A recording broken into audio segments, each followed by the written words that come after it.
500 वर्षांच्या संघर्षानंतर अयोध्येत उभे राहिलेले प्रभू श्रीरामाचे मंदिर हे हिंदू राष्ट्र निर्मितीच्या दिशेने पडलेले पहिले पाऊल आहे असे आम्ही म्हणतो। मात्र लोकसभा निवडणुकीनंतरची देशातील परिस्थिती पाहता हिंदूंच्या समस्या सोडवण्यासाठी हिंदूंची इकोसिस्टीम निर्माण करून नियोजनबद्ध पद्धतीने कार्य करण्याची आवश्यकता आहे।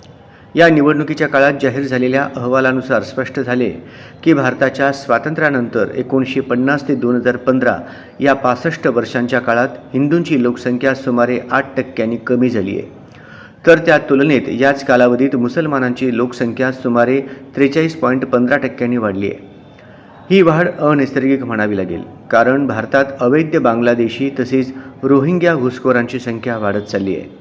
त्यांना पासपोर्ट, आधार कार्ड, पॅन कार्ड यासारखी भारतीय नागरिकत्वाची ओळखपत्रे बनवून देणाऱ्यांवर देशद्रोहाचा गुन्हा दाखल केला पाहिजे। यावर्षी तर निवडणुकांमध्येही बांगलादेशी घुसखोरांनी मतदान केल्याच्या घटना उघड झाल्या आहेत। मुंबईत अशा काही घुसखोरांना पोलिसांनी अटक केली आहे। या अवैध घुसखोरांनी बनावट कागदपत्रांच्या आधारे मतदान करणे हे भारताच्या लोकशाहीला धोका निर्माण करणार आहे। त्यामुळे 2011 नंतर 2021 मध्ये जनगणना न झाल्याने मागील 13 वर्षांत भारताच्या जनसंख्येत काय बदल झाले ते त्वरित जनगणना करून जनतेच्या पुढे मांडण्याची आवश्यकता आहे। तसेच CAA आणि NRC संपूर्ण भारतात त्वरित लागू केले पाहिजे। देशाच्या सुरक्षिततेचा विचार केला तर माता वैष्णो देवीला जाणाऱ्या भक्तांच्या बसवरील आतंकवादी हल्ल्यावरून समोर आले आहे की काश्मीरमधील आतंकवाद आता हळूहळू हिंदू बहुल जम्मूच्या दिशेने सरकत आहे। पंजाबमधील खलिस्तानवादी चळवळीसह राष्ट्रविरोधी आणि विदेशी शक्ती भारताला अस्थिर करण्यासाठी जोमाने सक्रिय झाल्या आहेत। भारतासह जगभरातील हिंदूंवरील हल्ले वाढले आहेत। अशावेळी हिंदूंना जातीपातीच्या भांडणात गुंतवून त्यांच्यात फूट पाडण्याचे षडयंत्र आखले जात आहे। मात्र हिंदू राष्ट्राच्या मार्गात असे कितीही अडथळे निर्माण करण्याचा प्रयत्न केला तरी हिंदूंच्या संघटनामुळे विरोधकांची षडयंत्रे यशस्वी होणार नाहीत। जागतिक स्तरावरील विविध देशांमधील वाढत जाणारी युद्धे, अस्थिरता पाहता हिंदू धर्म हा एकमात्र धर्म आहे की जो विश्वबंधुत्वाची आणि वसुधैव कुटुंबकमची संकल्पना मांडून सर्व समाजाला जोडू शकतो आणि एकसंघ ठेवू शकतो। यासाठीच हिंदू राष्ट्र स्थापनेच्या कार्याला गती देण्यासाठी प्रतिवर्षीप्रमाणे यंदाही 12वे अखिल भारतीय हिंदू राष्ट्र अधिवेशन अर्थात वैश्विक हिंदू राष्ट्र महोत्सवाचे आयोजन करण्यात आले आहे। हा महोत्सव 24 ते 30 जून 2024 या कालावधीत श्री रामनाथ देवस्थान, फोंडा, गोवा येथे संपन्न होणार आहे, असे हिंदू जनजागृती समितीचे सोलापूर जिल्हा समन्वयक राजन बुणगे यांनी पत्रकार परिषदेत सांगितले। श्रमिक पत्रकार संघ येथे आयोजित केलेल्या पत्रकार परिषदेस तुळजापूर पुजारी मंडळाचे माजी अध्यक्ष किशोर गंगणे, शिवसेनेचे जिल्हा उपाध्यक्ष बापू ढगे, अक्कलकोट प्रज्ञापीठचे अध्यक्ष प्रसाद पंडित, भाजपचे माजी नगरसेवक चंद्रकांत रमण शेट्टी, पंचमुखी हनुमान मंदिराचे विश्वस्त उद्योजक सत्यनारायण गुर्रम, पूर्व भाग सार्वजनिक गणेशोत्सव मंडळाचे अध्यक्ष संजय साळुंखे हेही उपस्थित होते। नमस्कार, मी संजय साळुंखे, पूर्व विभाग सार्वजनिक गणेशोत्सव महामंडळाचा अध्यक्ष। यावर्षी गोव्यामध्ये सनातन संस्थेच्या वतीने वैश्विक हिंदू राष्ट्रच्या निमित्ताने जो अधिवेशन बोलावण्यात आलेलं आहे, ते गेल्या अनेक वर्षापासून हा अधिवेशन गोव्यामध्ये होत असतो की देशातील आणि परदेशातील जे हिंदू बांधव मोठ्या संख्येने तिथे जमा होतात की हिंदू राष्ट्र नेमकं कशासाठी हवं आहे हे याचं ज्ञान आणि याचं जे मंथन आहे हे तिथं आम्हाला मिळणार आहे। आणि हिंदू राष्ट्र करण्यासाठी संपूर्ण मी आणि आमच्या महामंडळाच्या वतीने आणि सोलापूर शहरांच्या वतीने हे करतो की मी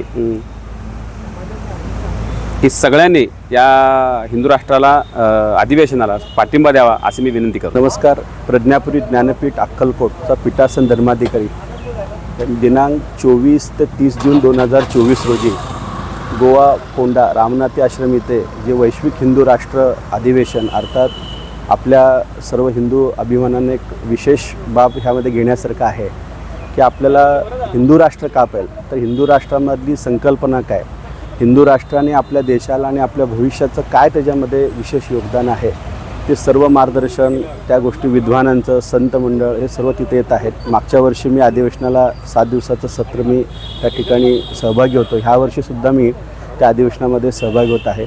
विशेष माझा ट्रस्टतर्फे भारतीय जे प्राचीन ज्योतिषशास्त्र असेल, वास्तुशास्त्र असेल, असं धर्मशास्त्राशी रिलेटेडले माझं प्रचार प्रसाराचं काम आहे.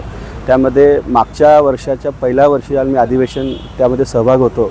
प्रचंड मला घेण्यासारखं एक आत्मविश्वास आणि सात्विकता आणि आपल्या कामामध्ये दैनंदिन जीवनामध्ये आपण कसं धर्म आचरण पाळलं पाहिजे, जास्तीत जास्त आपण राष्ट्रकार्याला आणि धर्मकार्याला कसं देता येईल आणि उपासना आणि सात्विकता कशी आपलं ठेवता येईल ते उत्तम मार्गदर्शन त्या ठिकाणी मिळतं. तर ह्या अधिवेशनाला नक्की मी जात आहे. आपण या अधिवेशनाला ऑनलाईन किंवा यूट्यूबच्या माध्यमातून सहभाग होऊन ह्या अधिवेशनातली विशेष माहिती आपण घेऊ शकतो. मी किशोर गंगणे, पुजारी मंडळ माझे अध्यक्ष, श्री क्षेत्र तुळजापूर. वैश्विक हिंदू संमेलन गोवा यातून आम्हाला ऊर्जा मिळाली, प्रेरणा मिळाली.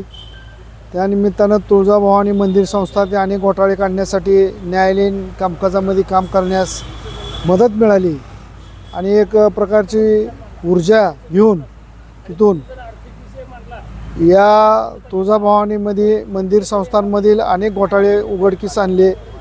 त्यामध्ये न्यायालयीन कामकाज करण्यासाठी आम्हाला प्रोत्साहन मिळालं आणि एक लढण्याची शक्ती मिळाली.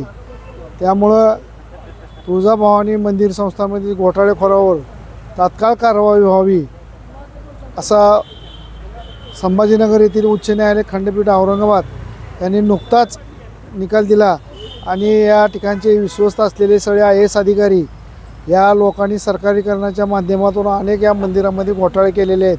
हजारो कोटीचा घोटाळा या मंदिर संस्थांमध्ये झालेले आहेत. त्याचबरोबर सोने चांदी असतील, मौल्यवान वस्तू 71 नाणी असतील, अनेक आरोपी या ठिकाणी मोकाट आहेत. यावर सरकारनं तात्काळ कारवाई व्हावी आणि फौजदारी स्वरूपाचे गुन्हे उच्च न्यायालयाच्या औरंगाबाद खंडपीठाच्या आदेशाप्रमाणे लवकरात लवकर गुन्हे दाखल करावे अशी मागणी आमची आहे. नमस्कार, मी बापू ढगे, शिवसेना जिल्हा उपप्रमुख सोलापूर. वैश्विक हिंदू राष्ट्र महोत्सवाच्या निमित्ताने आज झालेल्या पत्रकार परिषदेमध्ये आम्ही या अधिवेशनास आमचं समर्थन का आहे यासाठी इथं उपस्थित आहोत.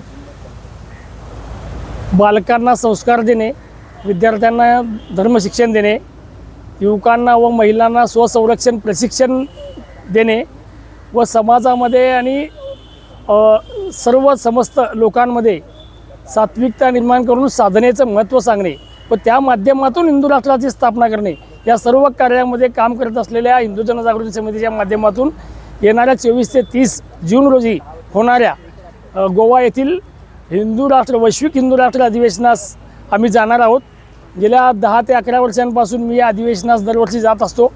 त्या ठिकाणी होणारे विचारमंथन असतील, त्या ठिकाणी संतांचं लाभलेलं सहवास असेल, त्या ठिकाणी विद्वानांनी केलेले परिसंवाद असतील, या सर्व माध्यमातून मिळालेली ऊर्जा ही सोलापूर शहरामध्ये विविध जिहादाच्या माध्यमातून होणारे आक्रमण असतील, विविध महिलांवर होणारे व अनेक लोकांवर, हिंदू लोकांवर होणारे अन्याय असतील, गो संरक्षणाचं काम असेल, या सर्व माध्यमातून वर्षभरासाठी काम करण्याची ऊर्जा आम्हाला त्या 10 दिवसाच्या अधिवेशनाच्या माध्यमातून मिळते. आणि म्हणून आम्ही संपूर्ण कुटुंब त्या अधिवेशनामध्ये, वैश्विक हिंदू राष्ट्र महोत्सवाच्या अधिवेशनामध्ये गोवा येथे आम्ही उपस्थित असतो आणि त्या माध्यमातून आम्ही वर्षभर इथे काम करतो आणि त्यासाठीच या अधिवेशनाचं समर्थन आम्ही या ठिकाणी करत आहोत. नमस्कार, मी चंद्रकांत रमण शेट्टी शेळगे, हिंदू जनजागृतीच्या समितीच्या वतीनं गोव्यामध्ये जो 23 तारखेला महाअधिवेशन त्या ठिकाणी होणार आहे, 23 ते 30 तारखेला, त्या 23 ते